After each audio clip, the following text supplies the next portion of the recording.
Hey guys, what's up? Irf here. Today we're going to take a look at the Galaxy S8. I've had it for just about a month. Let's go over some things that I like about the phone and some things that I don't like about the phone. First things first is that beautiful 5.8-inch display, which is just amazing. As you see, I got the always on display, shows the time, date, battery, and I got my music widget ready to go for when I want to start listening to some jams. Yeah. And then I also really like that always on home button. I no longer have to use the power button. I can just press that even when I have it on the desk and I'm ready to go. No lock screen, straight to the home screen. As you see, I have this awesome theme going.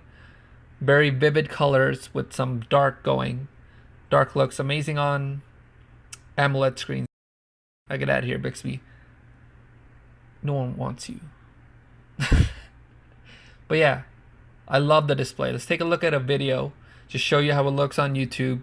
Just how like immersive the experience is when watching a video. I love it.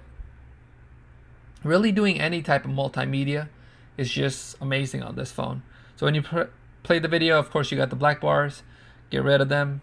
As you guys can see, it just looks so beautiful. Edge to edge, like so futuristic, like straight from like space. That's what this is, straight from space. Looks amazing.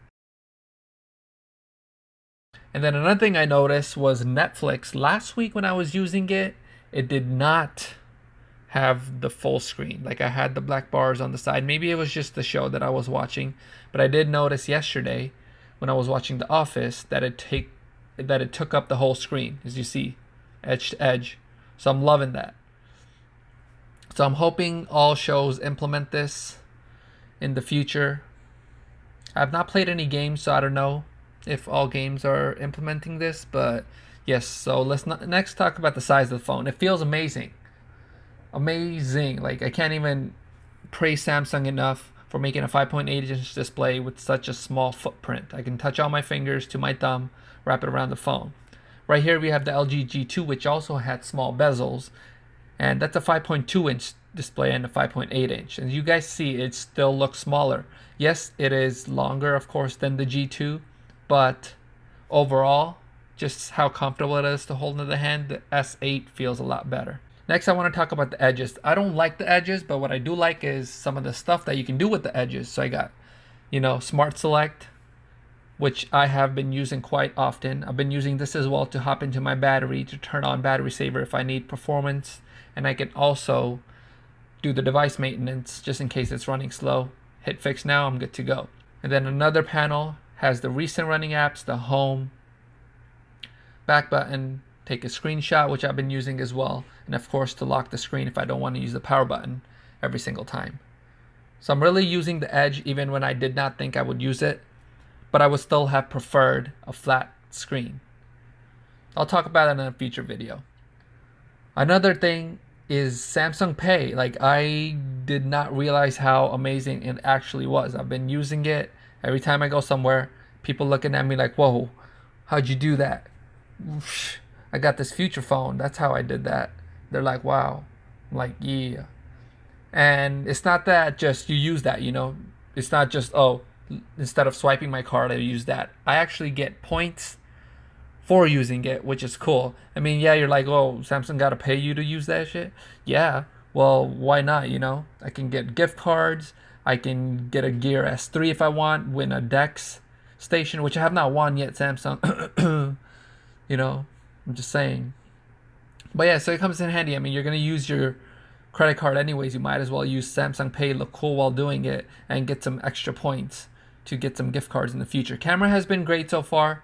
So let's just take a look at a couple of pictures that I've taken with the camera. The camera is great. I haven't got extensive use out of it yet, but I've taken a couple of pictures outside, bright as heck, and you see a lot of detail. I mean, I'm pretty far and I can basically make that sign out what it says.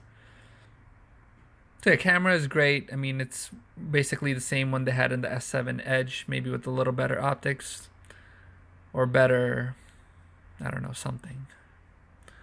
But yeah, even in this picture, I'm pretty far, but you can still see that sign and read exactly what it says.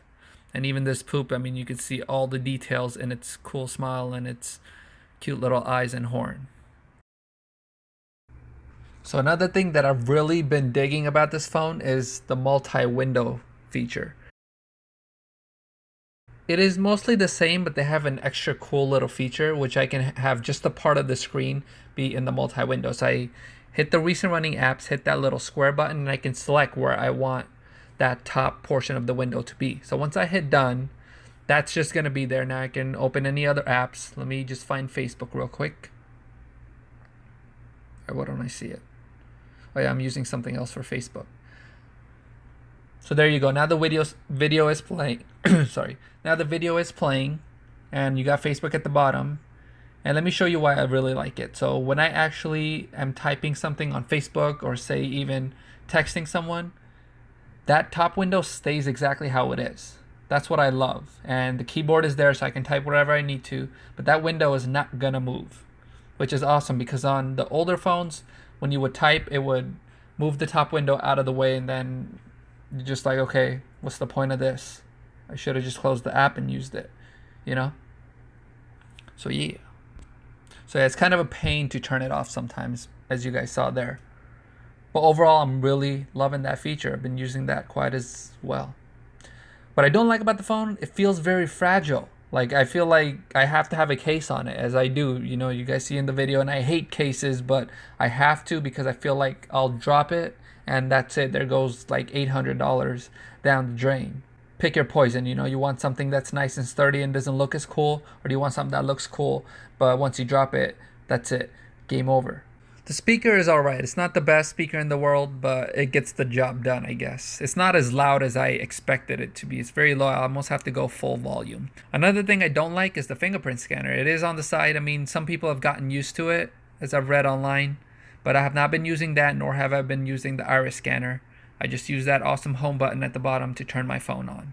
So another cool thing about this home button is that if you turn it on in the settings, triple tapping it makes the screen smaller, just in case you have smaller hands and want to do something real quick and it's just out of reach. You know, notification bar, you really only have one hand if you can't reach it. Triple press it and you're good to go. You can bring it to the left side or the right side. So when you hit that empty spot, it just expands it again. There really aren't too many negatives about this phone yet, but it does not have a removable battery. I'll have to see in a year or a year and a half if it's still holding up just fine, you know, getting the same amount of battery life.